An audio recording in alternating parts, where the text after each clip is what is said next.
You see, now with near enough every one of our bioactive builds that we do complete, the finishing touch is always just one of our little stickers. We just whack that on there and that's the finishing touch. This one hasn't got it yet because it's not finished yet. You see, because this wasn't really planned to be a chameleon enclosure. We did build it up as a chameleon enclosure to show you guys how to build it as a chameleon enclosure, to show you the step-by-step on how to do it. But a chameleon's not going in this enclosure. Stay tuned to the very end to find out what actually is. But we need to modify this enclosure to make it suitable for the species that will be going in here.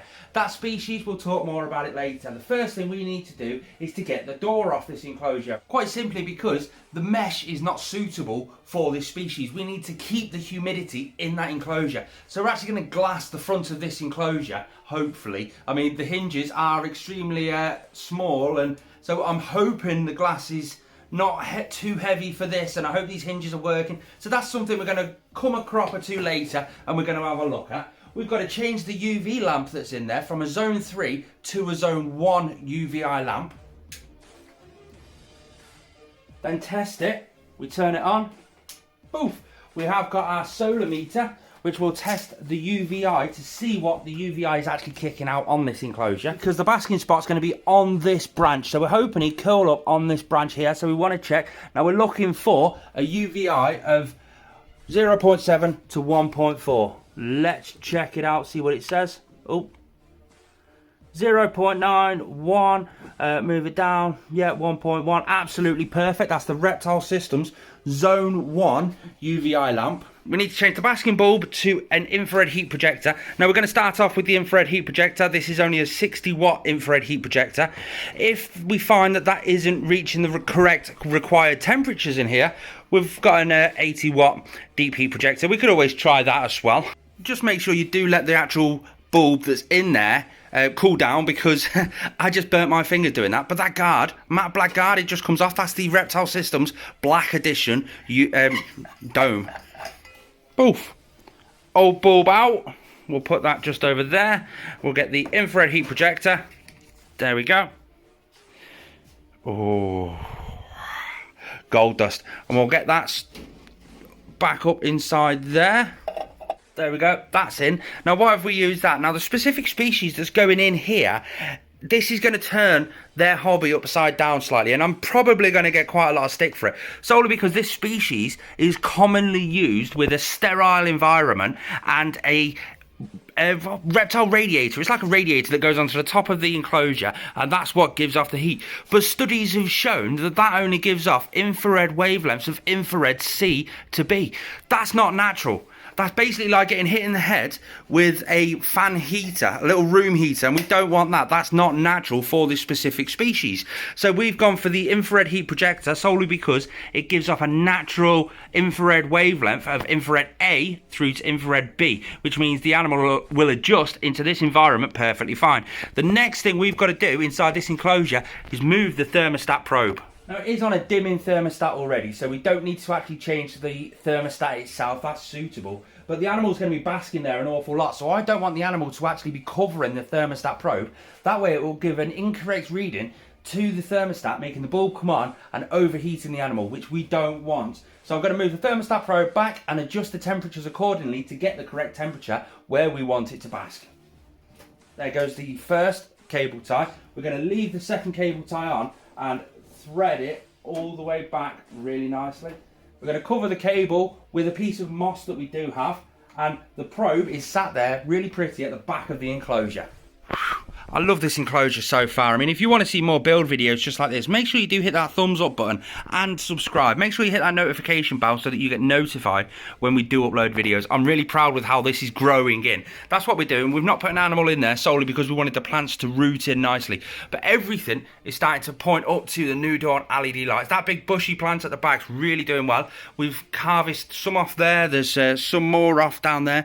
Everything is just growing really nice and really starting to point up to the stars, even the plants down the bottom that don't have much light. Well, not only are we going to be finishing touching with our own sticker, but we've also got information stickers as well. These stickers here, you've got the actual name of the specific species, the Latin name of the species, the description of where they come from, just a general little description, and underneath the location of where they come from. Right down the bottom, it's how the care requirements are, the easy, hard. Now I'm going to start sticking these on my enclosures as well. So if anybody out there who watches these wants to know a little bit more, there is a little bit more information on here. We've got one for the morning geckos, we've got the central bearded dragons, we've got corn snakes. There's absolutely loads. These come from AnimalDesignsUK. They have got an Etsy store. They're cheap as chips, and they're going to be linked in the description down below. Now, it's not just these information stickers that you can get from there. You can get all sorts of key rings and other stickers. They're just, I love them. The quality is absolutely amazing. Right, back to this.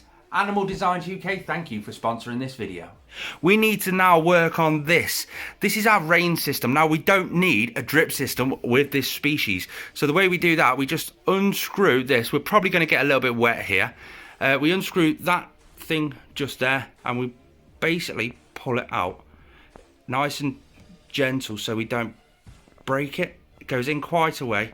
Why is it not coming out so easy? Nice and gentle, so I start ragging on it.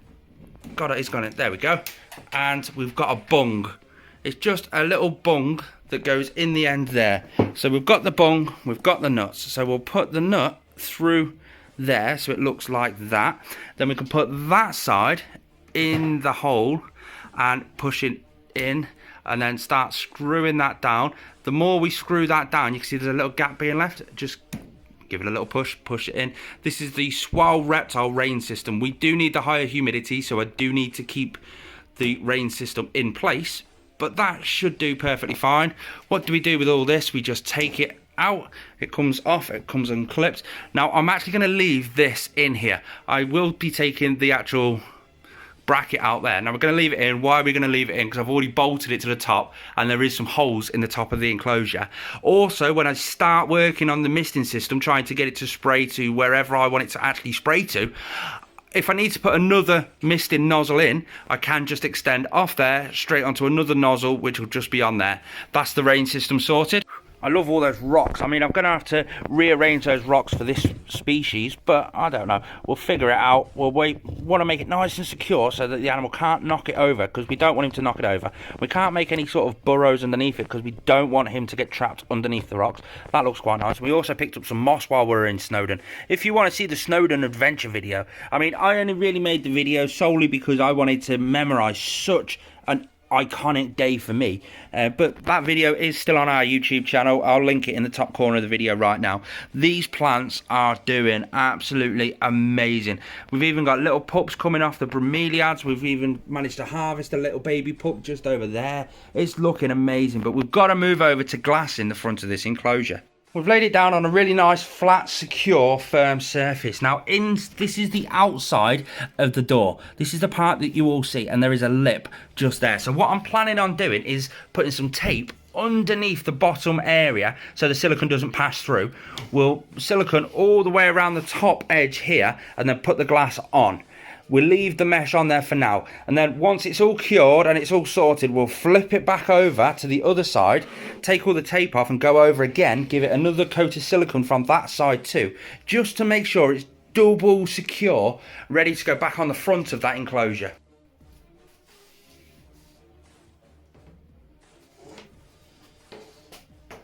The silicone we're going to use is marine grade HA6 silicone. This is what we can get in the UK. It is linked in the description down below. And we put a really thick bead across the whole top section of this enclosure. It doesn't matter if it's messy, because you can go back with a razor scraper afterwards and clean up the mess.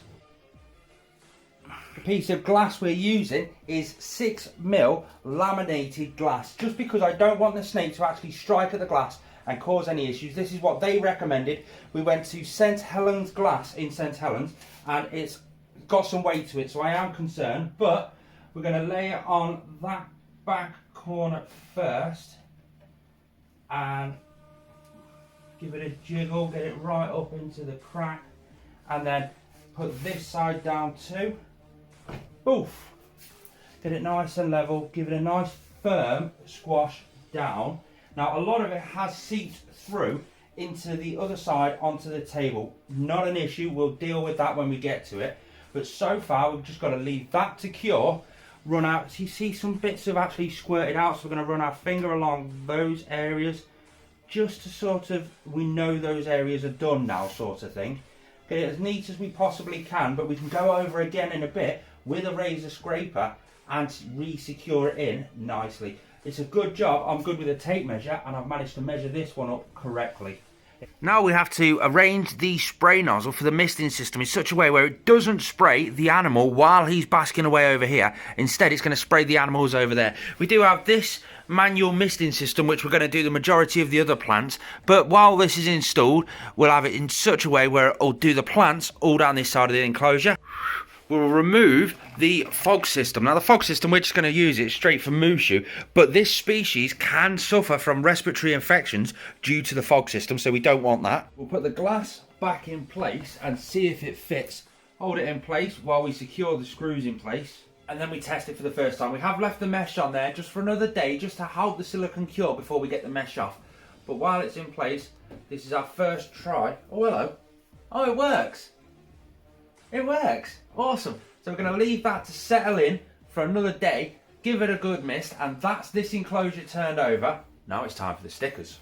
This is where you're going to find out the specific species that is actually going to be going in this enclosure. First of all, we've got our own sticker. We'll put that just there. Then for the specific species sticker, again, these are from AnimalDesignsUK.